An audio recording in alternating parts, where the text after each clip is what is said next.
Did you know there's a hidden gem in Lunetten that most locals don't even know the ins and outs about? Hey, travelers and urban explorers. Today we're uncovering one of Utrecht's quirkiest hidden gems, the Temple of Boom in Lunetten. What is this mysterious structure? Let's find out. In 1999, artist Rob Bursa created this striking artwork for the Lunetten neighborhood. The Temple of Boom consists of two parts. The base, inspired by both an Inca temple and an ANWB Padenstol road sign, and a massive 4-meter-high mushroom-shaped top made of polyester resin.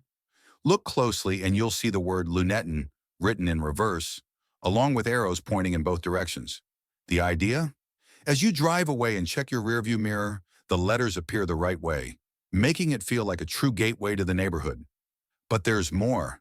At night, the mushroom glows from within, acting as a giant nightlight that helps residents navigate even in the dark.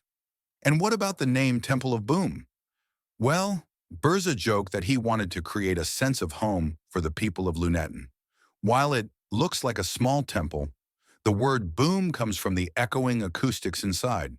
That's right, you can actually go inside by appointment through the iron-gated door in the base. Whether you love street art, hidden gems, or just quirky landmarks, this is one Utrecht icon you need to see. What do you think? Would you visit the Temple of Boom? Let me know in the comments, and don't forget to like and follow for more secret spots in the Netherlands. Two fingers up.